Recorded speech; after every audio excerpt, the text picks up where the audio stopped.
Good morning, you beautiful people. I hope you guys are having a wonderful day today. Infinity Ward is doing a lot of things right with Season 2. First and foremost, they gave us this roadmap, which perfectly demonstrates what content is coming and when. This was the big problem in Season 1. In Season 1, they promoted their biggest content drop in Call of Duty history, and day one of that content drop, we got a fraction of what they promised. This roadmap does a great job of setting our expectations. We're going to get a couple maps right now, new weapons right now, a new operator right now, and some new modes right now. But that's not going to be everything. Later in the season, we'll be getting another multiplayer map, some more operators, some more modes, and even a new weapon. This does a great job of both hyping the community for what is to come, as well as setting expectations for the community so that we don't riot over when the day actually drops and we don't get everything that was marketed to us. So, good job, Infinity Ward. With that out of the way, let's talk about what's actually in today's content drop, starting with Rust. Rust is a map that I wasn't sure I was going to like. I played it quite a bit in Infinite Warfare. There was a span of time where I played Infinite Warfare for a pretty good amount of time, and it was when the Rust remake was there, and I wasn't quite fond of it. Now, whether that's because I wasn't fond of Infinite Warfare, or the jetpacks, or whatever, but in my opinion, it feels a little bit more strategic, a little bit more fair in this game here, which is weird to say. Of course, it's still Rust, so it's not like a competitive map at all, but you have a really interesting King of the Hill type battle going on even in Team Deathmatch. There's this one big rig in the middle where you can climb up with the ladder through multiple ramps, and there are, in my opinion, the most important thing about this huge power position is that there are multiple entry points. You can get on top of this thing in multiple different ways. If you're on the very top, you get a really fantastic point of view, which is why you're gonna be seeing me in this spot a lot, because it's just so powerful. You can see everything so clearly, but it's a risk because there's not a lot of space to maneuver, there's not a lot of cover up there, there's a motorcycle driving by, you're cool.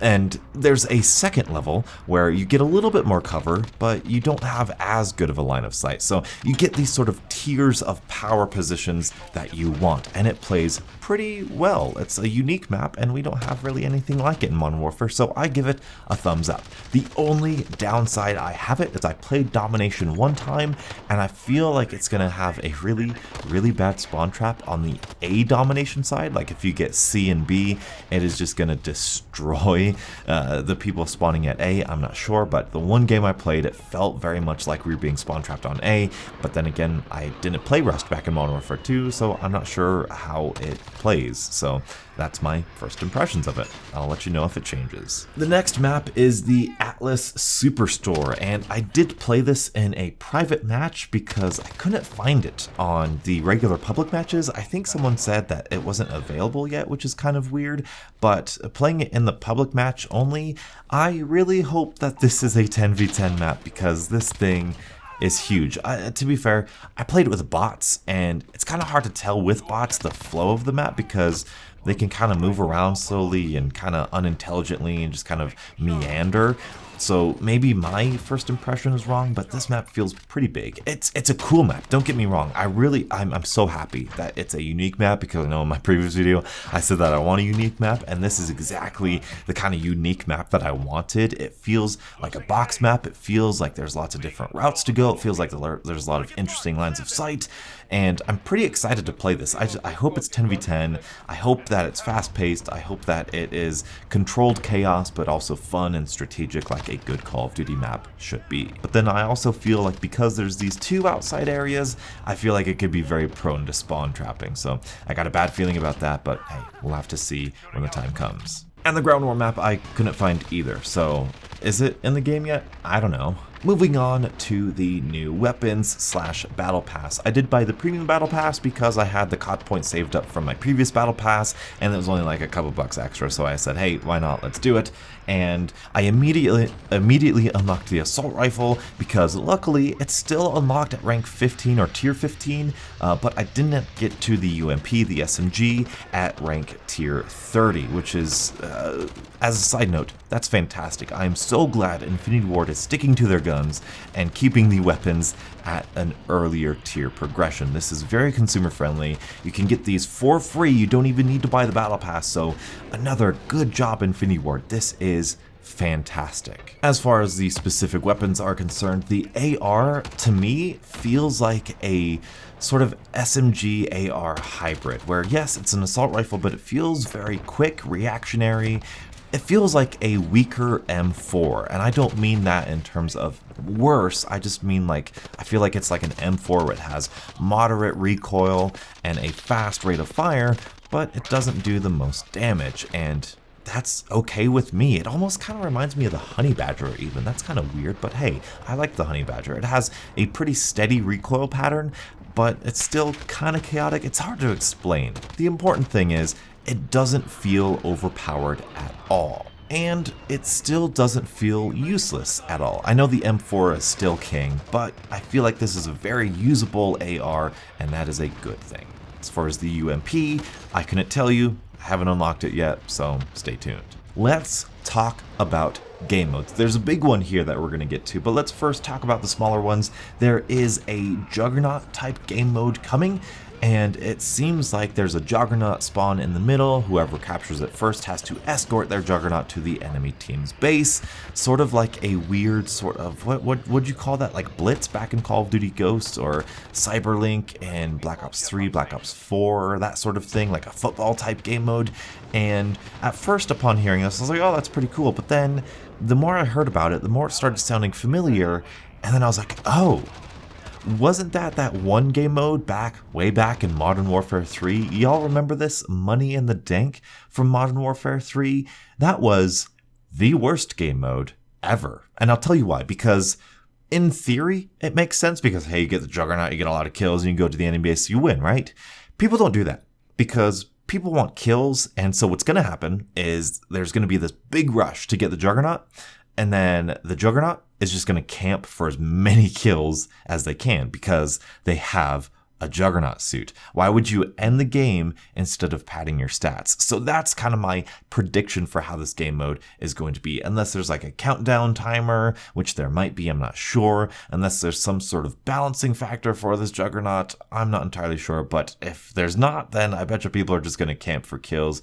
And if they can get a nuke in this thing, then this game mode is going to be free nukes for whoever gets that Juggernaut suit. So that's my prediction there. Exclusive Ace also said that Demolition is coming back, and I am so ready for that. Demolition, I think, might be one of my favorite game modes in all of Call of Duty history. It is just, it's so chaotic, it's so fun. You get a lot of kills, it's objective, it's a killing / objective mode where if you get a lot of kills, you can also play the objective really well, and I just absolutely love Demolition. I'm excited for it. There's new night vision, that one where it's like search and destroy, but you can revive people by capturing flags. I forget what it's called, so that's pretty cool for the night vision people.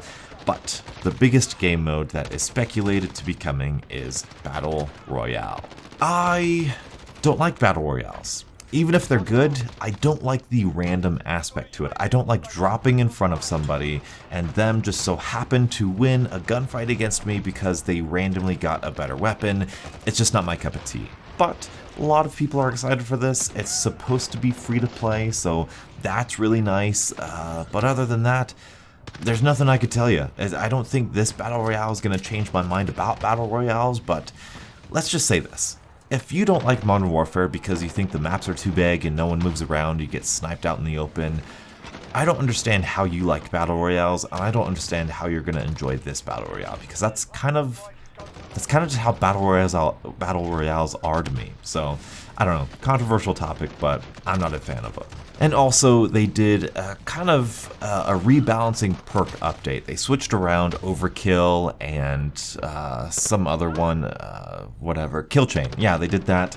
That's huge. I think that's the first time we've ever seen that in a Call of Duty where perks got literally swapped around with each other. They buffed Battle Hardened, they gave us akimbo pistols and all that sort of good stuff. So that's all fun, but I'm gonna save all of that for a different video because we are going too long here and you guys need to get back to playing some Modern Warfare. Well, by you, I mean me, because I'm addicted to this right now. Overall, Infinity Ward, good job.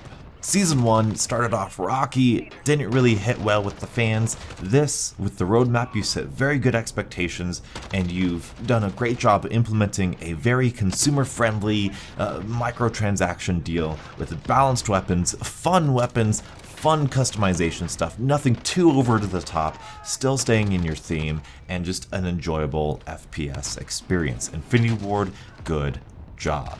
Beautiful people, please tell me what you guys think of Season 2 of Modern Warfare, because in my opinion, they're doing a lot of things right. Of course, I still want them to do other things right, but this is a good step in the right direction. 2 videos you may have missed. On the left here, you have my previous video talking about Season 1, my thoughts about it, my review of it. Go check it out if you haven't seen it. And on the right, kind of weird, but if you didn't know, I also have a Minecraft channel, and I think I'm going to be posting there a little bit more often lately because there's a new Minecraft update, so I'm just going to link you to whatever video I want to link you to over there. So if you're interested in Minecraft, that's kind of a weird thematic change, but go ahead and check that out. Thank you guys so much for watching. Till the next episode, beautiful Modern Warfare morning. I'll catch up with you guys later. And as always, stay beautiful.